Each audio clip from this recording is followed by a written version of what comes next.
नई तिकड़ी कम करेगी पश्चिमी देशों की धाक। जानिए ब्रिक्स कैसे बदल रहा है वर्ल्ड ऑर्डर। रशिया के कजान शहर में ब्रिक्स समिट हो रही है। इस बार की समिट कई मायनों में खास है। एक बड़ी वजह तो यह है कि ब्रिक्स अब 5 देशों का संगठन नहीं रह गया है, अब 10 देश इसके सदस्य बन गए हैं। और दूसरी वजह यह है कि इस समिट में प्रधानमंत्री नरेंद्र मोदी की रूसी राष्ट्रपति व्लादिमीर पुतिन और चीनी राष्ट्रपति शी जिनपिंग से द्विपक्षीय बातचीत भी।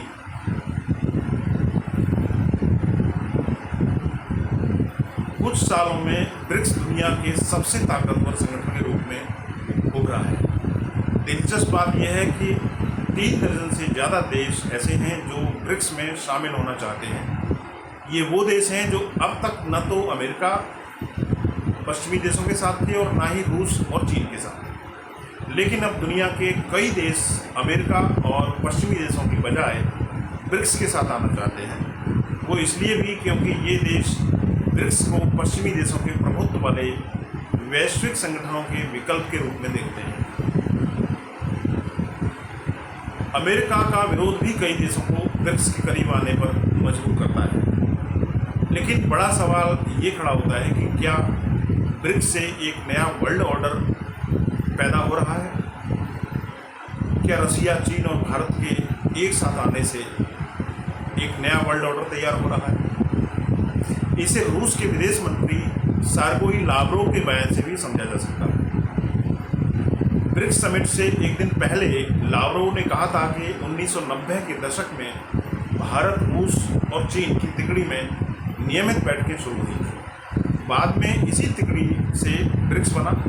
उन्होंने ये भी कहा कि दुनिया की ताकत एशिया की तरफ शिफ्ट हो रही है। ब्रिक्स और अब ब्रिक्स प्लस। ब्रिक्स और अब ब्रिक्स प्लस। साल 2006 में ब्रिक देशों की पहली बैठक हुई।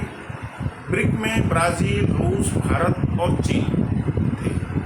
2009 में ब्रिक देशों की पहली शिखर स्तर की बैठक हुई। 2010 में इस संगठन में साउथ अफ्रीका भी शामिल हो गया और संगठन का नाम ब्रिक्स से ब्रिक्स हो गया, अर्थात BRICS। पिछले साल ही ब्रिक्स में 5 नए देशों की एंट्री हुई है।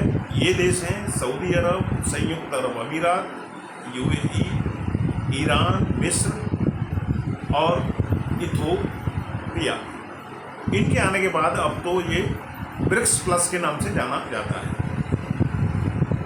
अब भी दुनिया के कई देश ब्रिक्स से जुड़ना चाहते हैं। पिछले साल जिन नए देशों की एंट्री इसमें हुई है उसके पीछे चीनी राष्ट्रपति शी जिनपिंग का दिमाग माना जाता है। जिनपिंग को उम्मीद है कि ब्रिक्स जितना बढ़ेगा, अमेरिका और पश्चिमी देशों का प्रभुत्व और दबदबा उतना ही कम होगा।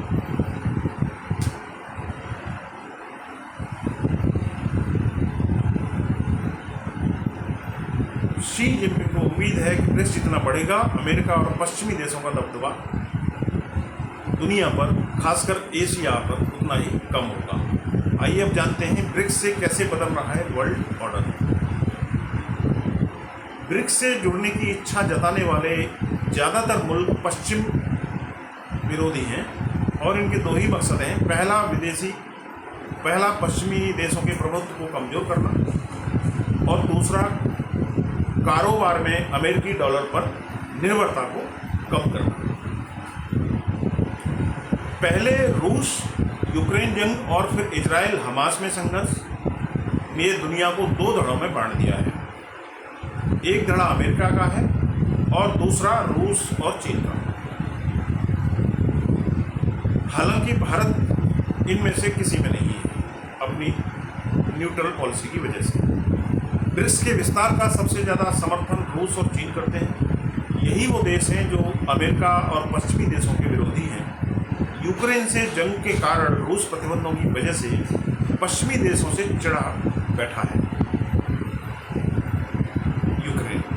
तो वहीं चीन खुद को ताकतवर बनाने के लिए छोटे छोटे देशों को अपने साथ में लाने में जुटा है। इतना ही नहीं, ब्रिक्स में शामिल हुए 3 नए देश सऊदी अरब, ईरान और UAE तेल और गैस के बड़े उत्पादक हैं। अमेरिकी प्रतिबंधों से जूझ रहा ईरान नए कारोबारी दोस्त की तलाश कर रहा है। ये लोग अमेरिका और पश्चिमी देशों पर अपनी निर्भरता को कम से कम करना चाहते हैं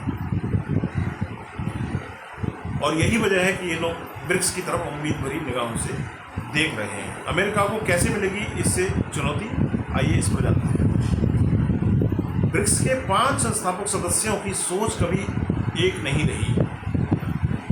रूस और चीन ने खुद को अमेरिका और पश्चिमी देशों का विरोधी बनाकर रखा, तो चीन के विरोध में भारत की करीबियां अमेरिका से बढ़ती रहीं।